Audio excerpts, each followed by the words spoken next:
welcome to our special show, Living Long and Healthy with COVID Vaccination. I'm Gargi Rawat. Now, this show seeks to address the concerns that you may have with regards to the COVID vaccination and living in this new normal, because the risk of COVID infections continues even though most restrictions are gone now, and vaccinations are the only way to eliminate the coronavirus risks. Today, we have with us experts to address any concerns and questions you may have regarding the vaccinations. Joining us on the show today, Dr. Archana, Juneja, consultant endocrinologist at Kokilaben, Dhirubhai, Ambani Hospital and Medical Research Institute, Dr. Sreenivas, Kumar, Director Cardiology and Clinical Research, Apollo Hospitals, Heart Institute, Hyderabad, and Dr. Finny, a Senior Consultant Endocrinologist at Believers Church Medical College Hospital in Thiruvalla. Thank you so much, doctors, for taking time out and joining us on the show today to dispel any concerns that people have.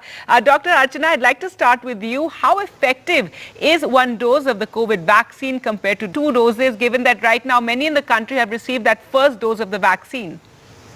True. That is very important, Ms. Gargi. Actually, when we look at the immune response following a single dose of vaccine, the antibodies usually start coming up in a couple of weeks. But the effectiveness following the first dose is just between 40 to 50%. And the same goes up to 80 to 90% following the second dose. So the reason behind this is that probably different types of immune cells we have in a body to fight against the virus, which get activated once the vaccine is injected. So in the initial, following the first dose, there are specific type of immune cells which get activated, which are robust, but they're very short-lived. So they just get washed away from your system very quickly. So when you give a second dose of the vaccine, a second type of cells which are activated, which have a longer half-life. So they maintain, they remember the virus which was injected, the vaccine virus which was injected, and they are able to produce more robust antibodies which are more longer lasting. So they offer better protection. Hence, we always advocate that 2 doses are better than 1. Dr. Sreenivas, Kumar, do people still have to quarantine after they've been vaccinated if they come in close contact with someone who's had COVID? Yeah, actually, as Madam just now mentioned, after somebody gets vaccinated, unless another 2 weeks goes by, his protection won't be totally perfect as expected up to 80-90%. So first 2 weeks after the second dose also you need to take care and follow all the precautions, wear masks and follow healthy lifestyle, and need to quarantine yourself and take care after you finish 2 weeks period after the second vaccine. Because though you might have some benefit, but the benefit is and the protection is not perfect till you pass on this first 2 weeks phase after the second vaccine dose. People might think that after taking first dose itself they will have some protection, but it could be there, but not much. Dr. Finny, if we talk about people who have diabetes, why is it so important that they get vaccinated? Diabetics, as we know, are a group of people who are a high priority who should get the vaccination without fail. The reason is that, as we all probably know, the diabetic patients are much more prone to getting infections even generally because their immunity is not as good as a non-diabetic. In fact, in various studies done among the COVID patients, they found that the mortality was nearly double or even up to 3 times higher in the diabetic patients who contracted severe COVID versus those who were non-diabetic. So definitely they are at a higher risk of developing complications. They have longer ICU stays and longer periods of hospitalization. The second point to remember is that if you look at type 1 and type 2 diabetics, they are the ones who are more likely to get a severe COVID infection and getting hospitalized. So we need to focus on these people closely and make sure they are vaccinated as a high priority. The other reason is that patients with diabetes have often got other comorbid illnesses, particularly renal failure and heart diseases. And if you have, apart from diabetes, also renal dysfunction as well as heart diseases, definitely you are more prone to developing infections more than just having diabetes alone. So I would say diabetes is a multi-system illness and it can affect your immunity severely. So it's a high priority. We must make sure our diabetics are vaccinated to prevent a severe infection. Dr. Sreenivas, Kumar, now over the last year, many people have postponed various operations. So should people who are, have pending angioplasties now go ahead and get them done? Yeah, this is very relevant, particularly to our specialty of interventional cardiology. All these months we were thinking that COVID will come down, and we did postpone some of these elective procedures. But emergency procedures in cardiology anyway, they cannot wait. So we have been following all the precautions. which are to be done in treating COVID patients and then doing the procedures. We were doing primary PCIs, we were doing all sorts of emergency procedures in cardiology. But the elective ones, yes, what you say is what we were getting postponing before. Then probably if they're vaccinated or if the numbers are less, probably you could start doing. In fact, we did start doing cases since last 1 month. But only worry is of late we find again cases going up a little. So we are a little more stricter.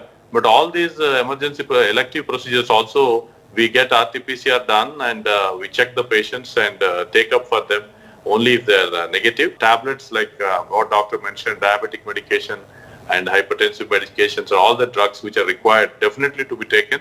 In fact, there will be more of benefit in this certain stressful, tough times. So we recommend the patients to take all these drugs and go for these elective procedures now with proper precautions.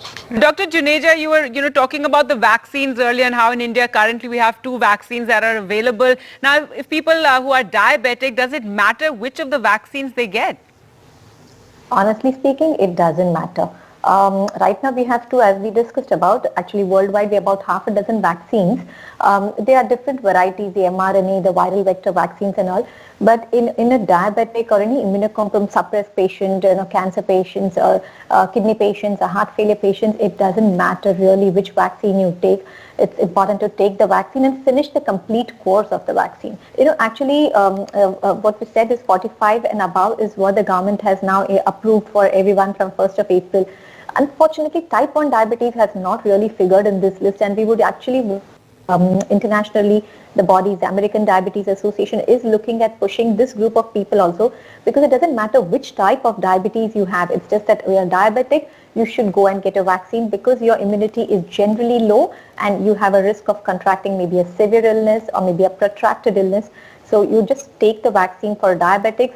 Whatever type you have, whatever vaccine type you get it, just go ahead and get your shots. Dr. Finny, coming back to the issue of diabetics, and is the vaccine safe for people with diabetes? Is there anything they can expect post the vaccine? Are there any special side effects that have been observed so far? I must reiterate that vaccination is definitely safe in diabetic patients. There are actually all the major vaccines, particularly the Pfizer vaccine, the Moderna vaccine, and the Johnson & Johnson. When they looked at their cohorts of their patients on the efficacy of the vaccine, almost all of them had 8 to 10% of their patients were diabetic patients, and the efficacy and safety were very similar to the non-diabetics. So we don't have to worry about giving a diabetic a vaccination. Now, as we know, what are the big worrying side effects with vaccination? It's usually a local pain at the injection site or some swelling or redness. And some patients, as we know, do get a feverishness or myalgia, some headaches. But usually these are transient and get better in 24 to 48 hours. They will usually subside. And it's far better to have this mild illness than developing the actual COVID by vaccine hesitancy and avoiding to take the vaccine. I would say that unless the patient who is a diabetic has got a pre-existing history of a deep vein thrombosis or a clot in the lungs or pulmonary embolism, as we call it in medical jargon, unless there's a very clear, strong history, I think the patients can confidently go ahead and take this vaccine because there are only a very few.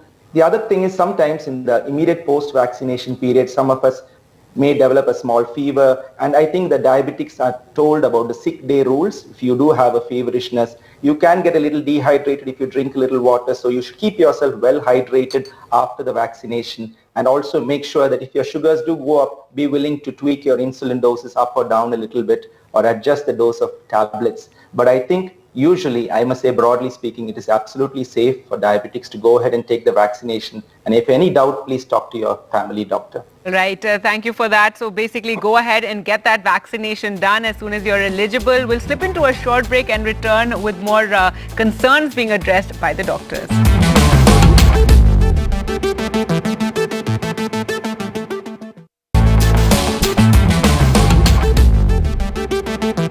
Welcome back to our special show, Living Long and Healthy with COVID Vaccination. Answering all your queries and concerns, we have with us Dr. Archana, Juneja, Dr. Sreenivas, Kumar and Dr. Finny. Dr. Archana, one of the, since there's been so much talk of the vaccines, the fact that they've been developed in such a short period of time in human history. It's the first time we've had vaccines developed within a year.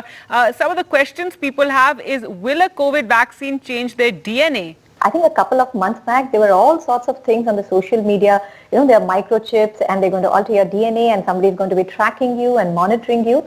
Well, honestly, when you look at this vaccine, these are small mRNA fragments which are injected into the arm. Now, conventionally, the DNA is inside your cells, which is actually inside the nucleus within the cell. And this mRNA which is injected, it does not go inside the cell at all. So what the mRNA of these coronavirus which is injected, it has the spike protein which it encodes for, and that it's injected into your body, and injected into the body recognizes this protein to be a foreign element, and that's how it mounts an immune response. So we talked about the immune response, the early immune response and the late immune response. The early immune response comes with the first dose and the late comes with the second dose of the vaccine. So it really doesn't interfere or go inside the DNA to cause permanent changes. It's not like a gene disorder, or we're not looking at a genetic treatment like, there are some genetic treatments which are available for some congenital disorders. No, it's a totally different concept here. This is a bare virus which is encodes only the spike protein, which is the immunogenic part, and that's injected into your body. It nowhere does not go inside the DNA, it does not go inside the cell at the nucleus of the cell, and it does not interfere with any other function of the cell, and so last of it is not going to change your DNA. Dr. Sreenivas, Kumar, now, there's been a lot of vaccine hesitancy that's been seen in the country. Earlier when numbers were coming down, people even started believing that COVID is gone and, why do we have to take the vaccine? So a lot of people keep asking, is it mandatory for everyone to take the vaccine? What would you say to that? Yeah, it's very important for all of us to understand this is the only method which is proven now before that vaccination works, and efficacy is also proved in the trials which are conducted with the both types of vaccines. So if you ask if it is a must, then if you have to protect yourself not getting into COVID, if you like to get into infection, then probably you would avoid. Otherwise, the only thing you can avoid is presently is not getting exposed and probably getting vaccinated. And all of us should not have any fears in your mind, and definitely get yourself vaccinated. And more so, if you have risk factors, as I've mentioned before, like diabetes, hypertension, heart disease, heart failure, definitely yes. And we were having some doubts whether elderly people would tolerate this vaccine better or not tolerate it. But we have seen many patients who are elderly tolerating the vaccine very well. And in fact, actually, they were not getting even the minor little body pains and the focal site injection pain in elderly people. Like young. So I think that worry also is not there. Even the people who are 80 plus, we've given them vaccines, especially when they had some cardiac issue, and all of them have tolerated well and behaved well. Dr. Finny, are the side effects any different for patients who have uncontrolled hypertension, heart disease, and especially for those who've undergone a bypass surgery? Yeah, it's very natural that this concern is flagged up by many of our patients who have diabetes. Many of them have had cardiac procedures like angioplasties, bypass surgery in the past, and they are very concerned if they will have any deterioration after the vaccination. I can give a straight answer. Absolutely no worry. You can definitely go ahead and take the vaccination. In fact, I recommend to my patients who have got heart diseases or even heart failure that they are sitting ducks to develop the COVID vaccination, the severe complications, if they do not take the vaccination. I think you must definitely take the vaccination. As we know, in people with heart failure, there is tendency for fluid to accumulate in the lungs, and these patients are particularly prone to developing lung infections like pneumonias. So I think it is a great protection when we do take the vaccination, that you get protected from the severe forms of COVID.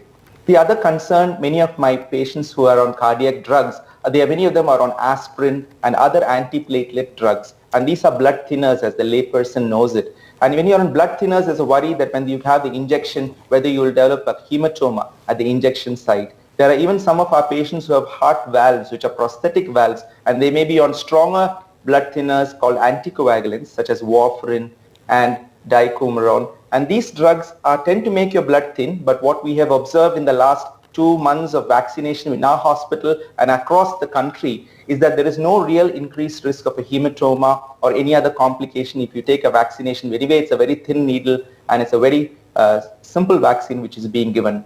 My only concern would be perhaps if somebody has just had a very recent angioplasty within the past 1 month, my cardiology friends say that the guidelines are still evolving, but they would be cautious in probably considering giving a vaccination for a person who's just had an angioplasty in the last 30 days. And patients who have had heart surgery or a bypass surgery, the cardiac surgeons here in our hospital have cautioned their patients probably to just wait maybe 2 or 3 months and then take the COVID vaccination, because some of the side effects can mimic some of the symptoms of breathlessness can be there, and so it can be muddying the water. So it may be probably prudent to just wait a little while and get the consent of your cardiologist or your cardiac surgeon if you just had a fresh or a recent procedure. But broadly speaking, just because you've had a procedure in the past like an angioplasty or a cardiac bypass surgery, that's no reason to avoid taking a vaccine. Everyone with heart problems should go ahead and take the vaccination. In fact, we should get in Dr. Sreenivas here to answer this question. Dr. Sreenivas, is there something you'd like to add to that?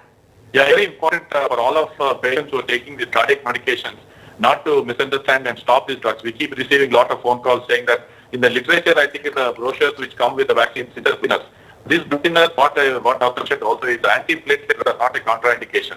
Anti-thrombotic drugs, sometimes the newer the anticoagulants also, like rivaroxaban and Efficacy and dabigatran, these could have some issues, but if you avoid the morning dose, generally it is enough because they are short-acting drugs, and maybe even if they are long-acting, what we have noticed is it's not causing much of a problem.